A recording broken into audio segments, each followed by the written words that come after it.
Our main guy came home after his whispers of what could be echoed through. Diving into the romance heartstrings tugged by the unlikeliest paths. Soft glow his childhood home layers of longing unfold in quiet beauty. Soft for the interruption his younger brother the only family their parents died layers of longing. He ended up breaking the law no contact with for a break vulnerability meets chance in cinematic grace. Hoping they could shorten his brother's sentence out of mercy. But all he got was a firm refusal and a sentence of honest advice. Layers of longing unfold in quiet beauty. Follow you. I'd focus on what I was gonna do now this wall is over. That one line instantly dragged Noah back to reality. This interlude promises more than it reveals. With his parents gone, he had no home and was totally lost about the future. But since he was a soldier who survived countless battles, living in the wilderness was easy. Emotions brew beneath the surface calm. If he got hungry, if he got tired, a brush with destiny that lingers sweetly. One day, while Noah was fishing, an old man with white hair suddenly approached him. He told Noah some totally confusing stuff. I saw you coming a long way off. Yeah, a company that wasn't me, sir. Layers of longing unfold in quiet beauty. I'm alone here. The old man wasn't surprised by his response. He just kept talking about the two people following Noah. The man had an injured leg and limped. The woman was tall and gorgeous with delicious features. Layers of longing unfold in quiet beauty. Sounds like you describing my folks. Noah was totally shocked. His parents died years ago. How could they be following him? He was also super curious how the old man knew his parents' descriptions so well. The spark ignites, subtle yet undeniable. Seeing the old man refuse to explain, Noah figured he must have known his parents find a spot called Moonlight Valley. The spark ignites, subtle yet undeniable. There was a small lake there with a gigantic base that was way bigger than imaginable.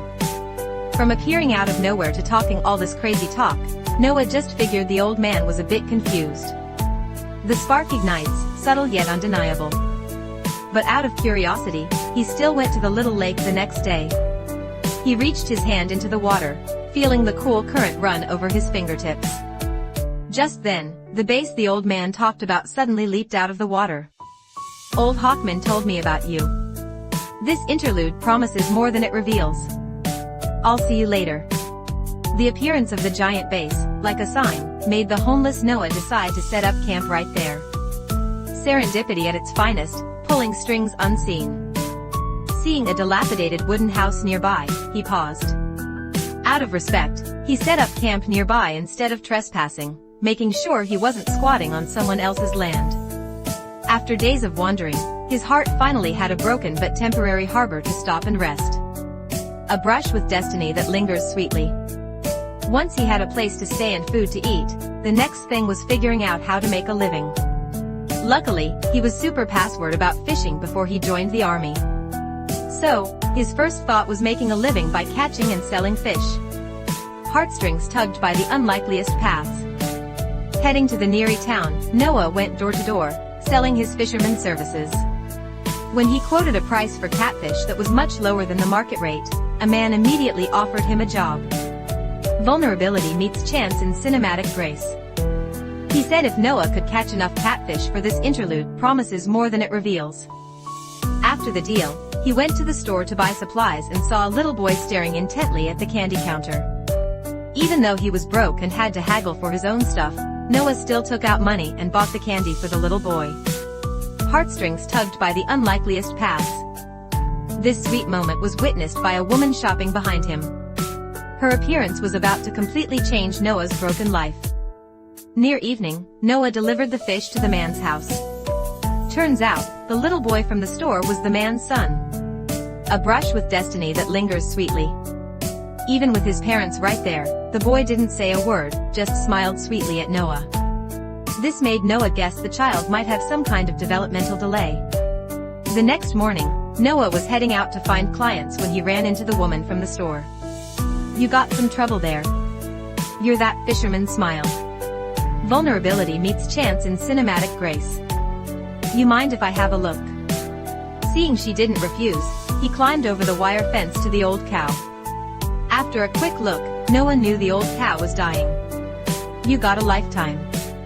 She needs to be shot. He's a man he wants to meet from it. I can glitch it for you. Serendipity at its finest, pulling strings unseen. After a gunshot, Noah personally dug a hole and buried the old cow. Near noon, the woman, Ally, offered him food and a drink, asking how he fell into such hard times. Hearing he was a military vegetable, Ally's expression changed. Her late husband was also a soldier. This interlude promises more than it reveals. The only difference was her husband came back from war and soon chose to end his own life. She wondered what kind of place a battlefield was to make people lose respect for life. Faced with such a heavy question, Noah hesitated, not wanting to increase her sadness. Whispers of what could be echo through. Knowing Noah had nowhere to stay, Ally, as thanks for his help, offered him a place. Coincidentally, the house she mentioned was the old, dilapidated one by the lake. The house was small and run down, but the facilities were complete. To Noah, this was way better than sleeping outside. Layers of longing unfold in quiet beauty. The familiar environment brought back Ally's memories of living there with her late husband. This place seemed cursed. Before her husband returned, she often saw an old man fishing here who later died unexpectedly on a garden chair. And her husband also took his life here. This interlude promises more than it reveals. Locals believed the lake was haunted. Because she had been taking care of her grandmother with Alzheimer's for a long time, she hadn't talked this much in ages. This sharing of emotions and past trauma was the best way to get closer. The spark ignites, subtle yet undeniable. In just 20 minutes, they were no longer strangers. I don't think Brenner says a dozen words in a week. Make me too hungry for talk. Good night. Good night, man. Thank you. Noah's aloofness made Ally feel awkward, so she suggested they call each other by name from now on. A brush with destiny that lingers sweetly. Since meeting Ally, a light gradually appeared in Noah's dark world. The townspeople often thought him out for fish, and the store owner, seeing his tough life, even arranged a wall painting job for him, replacing the two lazy painters. Heartstrings tugged by the unlikeliest paths. Now you get a fish order, you go fish, hey, when you can. Yes, Noah already knew the child had autism and had never spoken. The spark ignites, subtle yet undeniable. He deliberately keep everyone away except his parents. Want to help.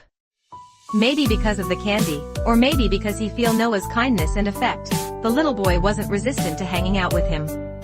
Noah noticed the child loved fishing, so he took him on as an appreciation, teaching him all about bait, mud skippers, grubs under licorice, and even leeches from the fields could be used. This interlude promises more than it reveals. The difficulties in work and life slowly resolved. With the child's company, Noah's mood shifted, visible in him starting to pay attention to his appearance. Ghosts haven't chased you off yet. I don't want to make a mess inside. Looks like you're making a mess up top of your head. Ally didn't say why she came, and Noah didn't ask. Serendipity at its finest, pulling strings unseen. Though they hadn't known each other long, they filled each other's empty spots perfectly. Ally gave Noah a safe harbor, and Noah made Ally feel the security and stability she hadn't felt since her husband's death. Talking about Noah's battle scars, the atmosphere between them grew ambiguous. But neither took the bold step forward. Serendipity at its finest, pulling strings unseen. In the days that followed, Noah painted walls when he wasn't fishing, and the little boy always showed up on time.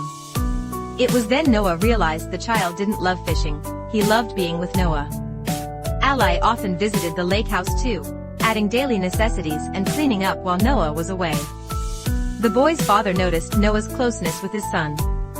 Romance blooms in the rain's aftermath. Instead of worrying, he was grateful that Noah kept his son company and made the boy's life less dull than before. We should have dragged that Paul boy home for supper too. Everybody needs somebody. But before he could invite Noah over, someone else beat him to it. The narrative's pulse quickens here. Hi. Well, I'd just say for so. We have a special occasion. No, just thought I'd stop by. Put in an order for fish. I thought you didn't care for fish. Taste change. The store owner looked Noah over with interest. He probably guessed what was happening but didn't say anything, just gave him a blessed smile. Romance blooms in the rain's aftermath. To make dinner livelier, Ally invited others besides Noah. The store owner drove Noah to Ally's house, talking all about her past and how hard she worked taking care of her grandmother. He ended with a sincerity blessing. Seeing the misunderstanding, Noah didn't explain, just silently agreed in his heart. The narrative's pulse quickens here. He did like Ally, and even wanted to kiss her when they met by the lake. But his current situation always made him hesitate. The major question hung in his mind: could he really give Ally a happy life? This interlude promises more than it reveals. Everyone sat together, chatting happily and laughing. That night, Noah was dropped back by the lake, but he didn't go inside his house. After a moment, he quietly walked back to Ally's house. The narrative's pulse quickens here. Just as he was about to step forward, the light inside suddenly went out. My sides ached this morning. I laughed so hard last night. A brush with destiny that lingers sweetly. Yeah, that Taylor, he's one of a kind. Yes, he is. Welcome to the show. But it's you who made me happy. Enjoy the vibes. Faced with Ally's almost direct confession, Noah didn't reply immediately. Instead, he used the loose floorboard at the door as an excuse to change the subject. Seeing he didn't want to talk, Ally took it as a soft rejection. A brush with destiny that lingers sweetly. She forced herself to stay calm and prepared to leave. Seeing her lonely back, Noah couldn't bear to let her go. I will buy a house last night. You would already hid it for bed. I saw your light. Go. Well, I turned my light out. But I didn't go to sleep for a while. What were you gonna do if the light had been on? The spark ignites, subtle yet undeniable. Well, it would ask if I could sit on your porch with you. And what would we do on the porch? Would we talk? Sensing the shyness in her voice, Noah slowly walked closer. Finally, unable to hold back, he kissed Ally's warm lips. Their relationship was sealed at that moment. The narrative's pulse quickens here. But before Noah could plan their future, an unbearable tragedy struck. The next day, they planned a fishing and picnic date. But before they left, the boy's father told them Matthew was missing. The whole town rushed out to search, even calling in scent dogs. Romance blooms in the rain's aftermath. But as time went by, they still couldn't find the boy. As night fell, the search parties left, leaving only Noah and the father still searching in the forest. A fishing rod on the wooden bridge caught Noah's attention, filling his heart with dread. The boy was right there, but he was lifeless. Layers of longing unfold in quiet beauty. Noah was instantly overwhelmed by guilt. This spot was right across from his house. If he had come earlier, he might have saved the boy. He guessed why the boy was here and how he died. Noah had told the child about the giant bass in the lake, and the boy was likely dragged into the water by the fish. A brush with destiny that lingers sweetly. In short, he felt responsible for the boy's death. But the boy's father, hearing the story, showed no resentment at all. You weren't your part now. Ma'am, I want to know that. Matthew had a good time knowing you. A brush with destiny that lingers sweetly. The father's forgiveness only deepened Noah's shame. All the beautiful hopes they had built collapsed instantly when Matthew was buried. Overwhelmed by regret and helplessness, Noah decided to leave. Ally quickly rushed over when she heard the news. Whispers of what could be echoed through. Should come up here as soon as they said it, ran off. That should have known. You're not a mind reader. You didn't know what that child was gonna do. Ally's comfort did nothing to soothe Noah. He kept packing. Sensing his determination to leave, Ally spoke with complicated feelings. A brush with destiny that lingers sweetly. When I first saw you, thought an angel would have sent you. Been alone so long. I can make up things in my head pretty easy. All of us were hoping for a sign, aren't we? A sign that we have a purpose. The narrative's pulse quickens here. In Ally's eyes, Noah was a gift from heaven, a sign of future happiness. But to Noah, his arrival caused the boy's death. How could he be a gift? Knowing she couldn't convince him to stay, Ally left 2 parts lines at the door. Maybe if you keep walking, you'll find a valley where no one has ever suffered a broken heart. This interlude promises more than it reveals. But I wager to say, that would be a loveless place. Before leaving, Noah fixed the loose floorboard at the cottage door. Then, grabbing his fishing rod, he went to the lake, determined to catch the bass and avenge the little boy. Vulnerability meets chance in cinematic grace. He expertly cast his line. As if by fate, the giant bass swam right up and bit the bait. Noah pulled and released repeatedly until the bass was finally dragged onto the shore. Just as he raised his axe, a slider of sanity returned. The narrative's pulse quickens here. Matthew was gone, and nothing could change that. What good would killing the bass do? He let the fish swim away, packed his bags, and left the cottage. Shortly after he left, Ally returned to the empty room. A prominent empty wash over her. Layers of longing unfold in quiet beauty. If I trust us, even for a moment, then those signs you believe in, I would have tried to be one for you. On a bus heading somewhere unknown, Noah took out a pen and paper, recording everything that had happened. A man nearby asked if his name was Noah. After confirming it, the man obviously mentioned a fishing contest yesterday. Layers of longing unfold in quiet beauty. They said Noah was skilled, but he didn't show up. Noah showed no reaction. The eccentric old man who said his parents were following him. Pulse quickens here. Hawk was also the one who guided him here. The man said Hawk had also told him about the base, but after searching the whole lake, they found nothing. What shocked Noah more was this happened 5 years ago, and Hawk had died 5 years ago. Emotions brew beneath the surface calm. Noah frozen. If Hawk was dead, who did he meet? Remembering Ally mentioned an old man died by the lake, his thoughts raced. But after a moment, he realized this might be the very sign and guidance Ally talked about. He turned and headed back the way he came. Romance blooms in the rain's aftermath. Finally, Noah returned to Ally's farm. His return was an answer to fate. The lonely soul, back from the battlefield, was awakened by every encounter at the Moonlight Valley, Ally's warmth, Matthew's smile, and Hawk's riddle. This interlude promises more than it reveals. Matthew's death had trapped him in guilt, but the truth about Hawk finally made him realize life's gifts are never perfect. It's about choosing to approach despite the scars. Standing before Ally's farm again, the lake breeze swept away his past gloom. The signs were never about destiny, but the unwavering human pursuit of love and redemption. Romance blooms in the rain's aftermath.